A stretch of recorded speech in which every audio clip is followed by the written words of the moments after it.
Bonjour, nous sommes à la prédication de la croix. La prédication de la croix est un ministère chargé de la recherche, de l'enseignement, de la diffusion internationale et de l'intercession. La prédication de la croix, c'est 1 Corinthiens 1, verset 18. La prédication de la croix est une folie pour ceux qui périssent, mais pour nous qui sommes sauvés, elle est une puissance de Dieu. La prédication de la croix, c'est un ensemble d'enseignements droitement divisés. Nous revenons aujourd'hui sur un autre enseignement dont le titre est « Jésus-Christ est la vie ». Jésus-Christ est la vie. Nous sommes toujours très reconnaissants à Dieu pour ces enseignements qu'il rend disponibles. Nous sommes davantage reconnaissants pour vous qui nous suivez, qui continuerez à nous suivre, qui êtes chaque jour nombreux. Nous prions pour vous et nous croyons que cette œuvre que Dieu a lancée recevra tout le soutien dans les prières, dans le soutien, et afin que seule la volonté de Dieu prévale. Jésus-Christ est la vie, c'est le titre de notre enseignement. Nous allons commencer par un mot de prière.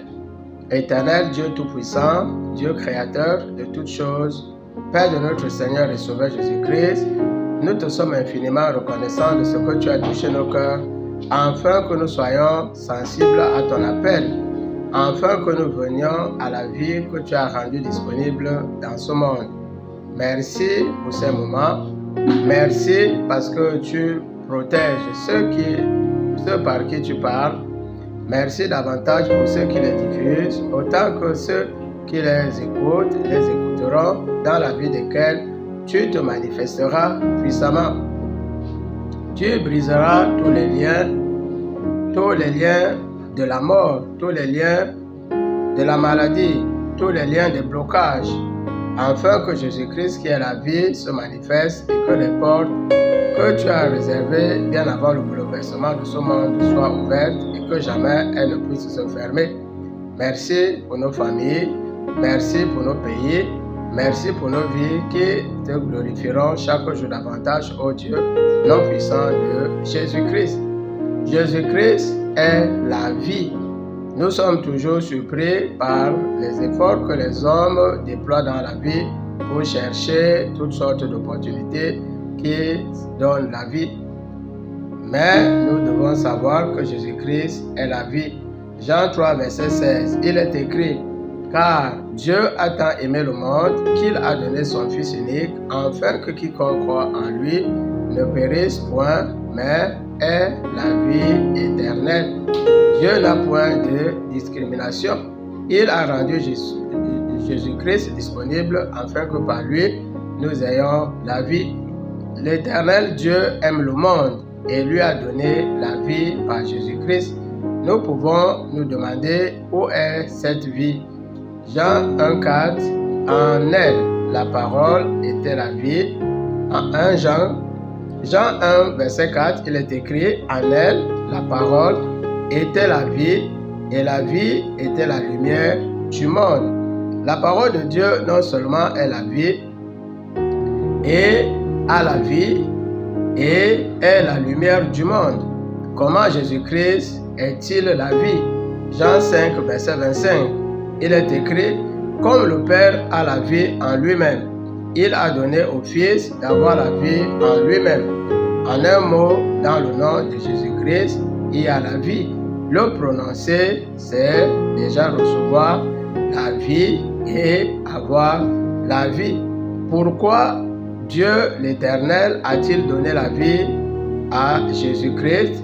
Jean 5, verset 21, il est écrit, comme le Père ressuscite les morts et donne la vie, le Fils donne la vie à qui il veut. Jésus-Christ à qui veut. Jésus-Christ donne la vie à qui veut la recevoir. Si la vie de Jésus-Christ est disponible pour tous, la recevoir suppose remplir des conditions. Jean 5, verset 24, il est écrit, en vérité, celui qui écoute ma parole et croit en celui qui m'a envoyé a la vie éternelle. Il ne vient point en jugement, mais il est passé de la mort à la vie éternelle. Dans son amour infini à donner la vie par Jésus-Christ, l'Éternel Dieu Tout-Puissant ne fait aucune discrimination. Nous l'avons dit en haut et nous revenons une fois de plus. Jean 3, verset 16. Dieu a tant aimé le monde qu'il a donné son Fils unique, afin que quiconque croit en lui ne périsse point, mais ait la vie. Comment l'Éternel Dieu Tout-Puissant donne-t-il la vie par Jésus-Christ?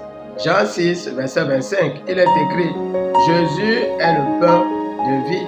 Jésus est le pain de vie. Jean 6, 43, il est écrit, je suis le pain de vie. Le pain est l'aliment principal de la ville. Il est consommé sur une base quotidienne. Jésus-Christ est comparé au pain et devrait être l'aliment quotidien de tout homme. D'où vient Jésus-Christ? Jean 6, verset 33, il est écrit, car le pain de Dieu, c'est celui qui descend du ciel et qui donne la vie au monde. Jésus-Christ est le pain spirituel de Dieu l'Éternel. Que faut-il faire de ce pain? Il descend du ciel. Que faut-il faire de ce pain? Jean 6, 43, il est écrit, je suis le pain qui est descendu du ciel. Si quelqu'un mange de ce pain, il vivra éternellement, et le pain que je donnerai, c'est ma chair, que je donnerai pour la vie du monde. Jésus-Christ était conscient qu'il devait donner sa vie pour le salut du monde. Sa parole est comparée à une chair qui doit être consommée. Nous entendons dire que les sorciers consomment la chair humaine de leurs victimes. Nous constatons ici que le Seigneur Jésus-Christ nous conseille de manger sa chair, qui est sa parole et son corps et son sang présent dans la Sainte Seine.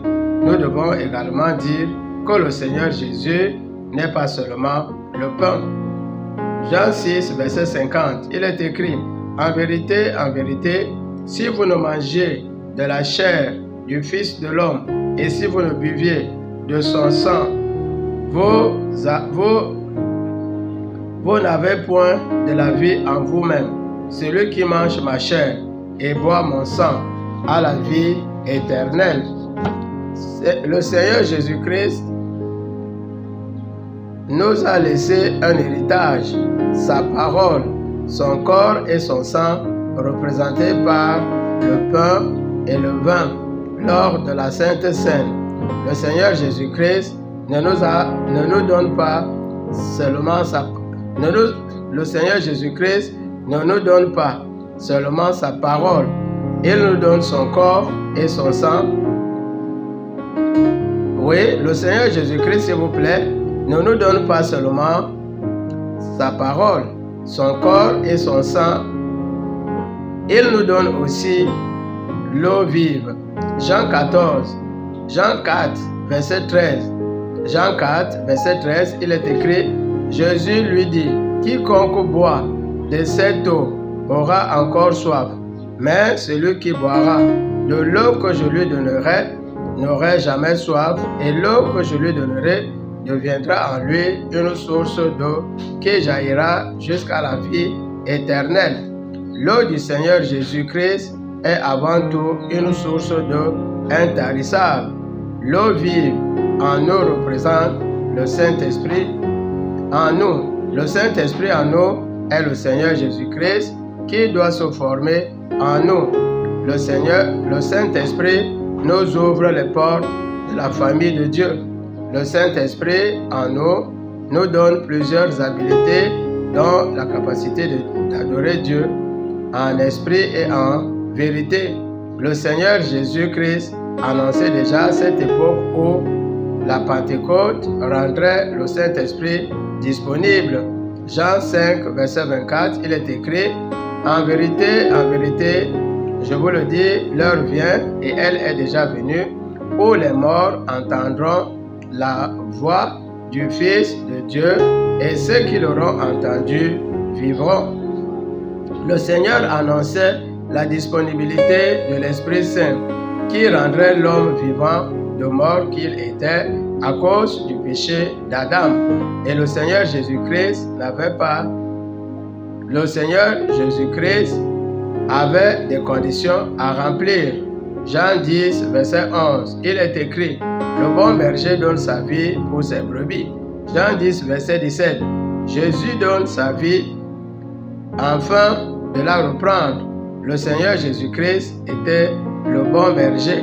Il devait donner sa vie pour ses brebis. Il nous a donné l'exemple d'un amour très fort pour les hommes. Il a donné sa vie pour l'humanité. Il y a une autre réalité. Le Seigneur Jésus-Christ était conscient de sa mission. Il savait qu'il mourrait, mais que Dieu lui rendrait sa vie parce qu'il est infaillible. Jean 10, verset 17. Jean 10, verset 17. Jésus donne sa vie afin de la reprendre. Je donne ma vie afin de la reprendre. Personne ne la lui ôte. Il a reçu le pouvoir de la donner et le pouvoir de la reprendre. Pouvoir qui lui a été donné par son Père. Vous voyez, nous paraphrasons un peu Jean 10, verset 17. Le Seigneur Jésus-Christ était conscient du pouvoir du Père. Il savait aussi que son vouloir est égal à son pouvoir. Et face à la cohorte qui venait se saisir de lui, il ne voyait que la volonté de Dieu et les promesses de Dieu, le Créateur. Conscient de l'amour dont il bénéficiait de Dieu, devant la mort et l'enterrement de Lazare, il pouvait dire, Jean 11, verset 25, je suis la résurrection et la vie, celui qui croit en moi vivra, quand bien même il serait mort. Et quiconque vit et croit en moi ne mourra jamais. Nous pouvons constater que chaque parole de Jésus-Christ était bien pesée. Jésus-Christ est la vie qui est venu rendre la vie à la vie pour la protéger. Jean 10, verset 28, il est écrit, je leur donne la vie éternelle et personne ne les ravira de la main de mon Père. Elles ne périront jamais. Jésus-Christ protège la vie physique, la vie de tous les jours, et Jésus-Christ protège la vie éternelle. Jésus-Christ, il dit, et elles ne périront jamais. Dans Jean 10 au verset 28, la vie de Dieu que Jésus-Christ nous donne dépend de notre communion avec lui. La vie de Dieu que Jésus-Christ nous apporte dépend de notre communion avec Jésus-Christ et avec son Père. Jean 6, verset 57, il est écrit, comme le Père est vivant, celui qui m'a envoyé, et que je vis par le Père, ainsi celui qui me mange vivra par lui. Comme le Père est vivant, celui qui m'a envoyé, et que je vis par mon Père, celui qui me mange vivra par moi. Il n'y a que par Jésus-Christ que nous avons la lumière, que par Jésus-Christ que nous sommes le sel de la terre, et par Jésus-Christ que nous sommes la vie, sinon que nous avons la vie, sinon nous restons un mort, on dit laisser les morts enterrer leurs morts. Manger Jésus-Christ implique une grande communion avec lui en lisant et en confessant sa parole. Nous devons également adorer Dieu tout puissant et Jésus-Christ au moyen de l'Esprit qui a été scellé en nous. Le Seigneur Jésus-Christ nous donne un conseil. Jean 6, verset 25. Jean 6, verset 25, il est écrit, travaillez non pour la nourriture qui périt. Travaillez non pour la nourriture qui périt, mais pour celle qui subsiste, pour la nourriture qui subsiste, pour la vie éternelle, et que le Père, que le Fils de l'homme vous donnera, car c'est lui que le Père a marqué de son sceau. Travaillons non pour la nourriture qui périt, mais la nourriture qui subsiste pour la vie éternelle, que le Fils nous donnera, car Jésus-Christ est celui que le Père a scellé de son sceau. Autrefois, Lucifer, l'archange lumière, avait reçu gratuitement le sceau de la perfection. N'ayant pas pu être continuellement digne, il a été précipité sur la terre. Depuis son ascension, le Seigneur Jésus-Christ a reçu le sceau de la perfection et est devenu le nouveau Lucifer, assis à la droite du Père. Jean 6, verset 53, il est écrit: la vie et la vie éternelle sont en Jésus-Christ.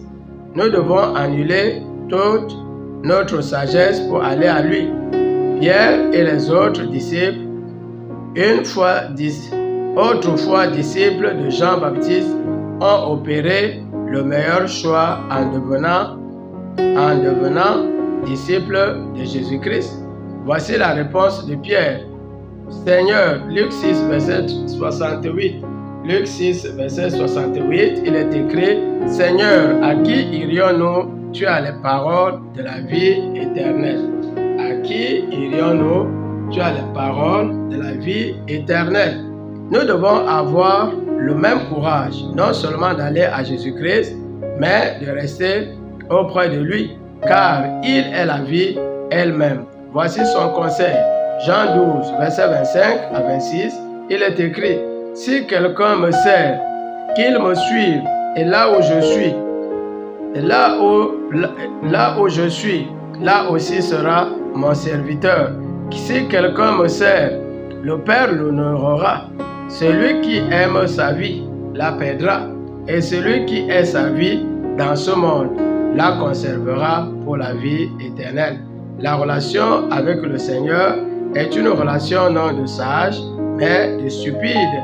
Nous renonçons à beaucoup d'avantages pour suivre Jésus-Christ. Ce que le monde considère comme une perte est pour nous un gros avantage et un gain. Refuser Jésus-Christ pour aller après des choses est plutôt considéré comme une perte, ce que le monde considère hautement comme un avantage. Nous acceptons les pertes et en suivant le Seigneur Jésus-Christ, afin qu'il donne un meilleur sens à nos vies. À quoi sert-il de garder nous sert de garder la parole de Jésus-Christ? De Jean 8, verset 12. Si quelqu'un garde mes paroles, il aura la lumière de vie. Si quelqu'un garde mes paroles, il aura la lumière de vie. Jésus-Christ est la véritable lumière qui donne un sens à toute vie. Il a donné un sens il a donné le sens à sa parole. Jean 10, 10. Il a donné un sens à sa mission. Le Seigneur Jésus a donné un sens à sa mission. Jean 10, 10. Le voleur ne vient que pour dérober, égorger et détruire. Moi, je suis venu afin que les brebis aient la vie et qu'ils soient dans l'abondance. Il y a deux maîtres dans la vie. Le voleur, la vie de tout son sens, il a détruit. Mais Jésus-Christ l'a conçu et lui donne double sens pour la vie et la vie éternelle. En guise de conclusion, et voici 1 Jean 5 du verset 10 au verset 12. 1 Jean 5 du verset 10 au verset 12, il est écrit: et voici ce témoignage, ce que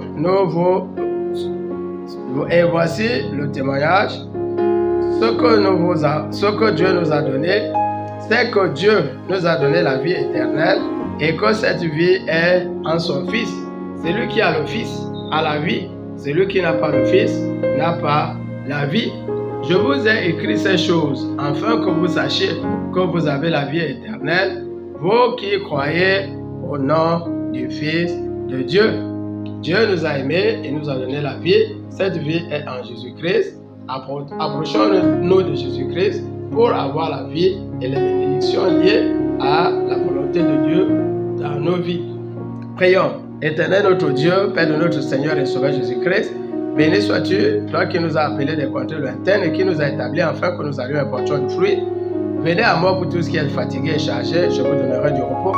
Merci parce que tu as touché nos cœurs afin que nous soyons sensibles à ton appel. Merci pour cette parole. Merci pour tout ce qu'elle produit dans la vie de ceux qui la reçoivent. Merci pour ceux qui la recevront dans un environnement, dans un avenir plus prochain, plus lointain, dans la vie desquels tu te manifesteras. Merci pour les mariages, merci pour les emplois, les visas, le voyage, éternel notre Dieu.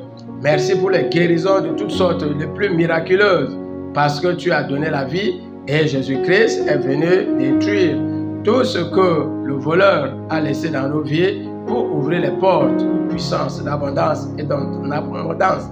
Merci parce que, éternel notre Dieu, tu agiras dans nos vies et dans celles de ceux qui nous sont chers. Merci pour tout grand Dieu, pour nos pays et pour nos activités qui te sont chères. Merci pour tout, au nom puissant de Jésus-Christ, le Saint et le Juste. Amen.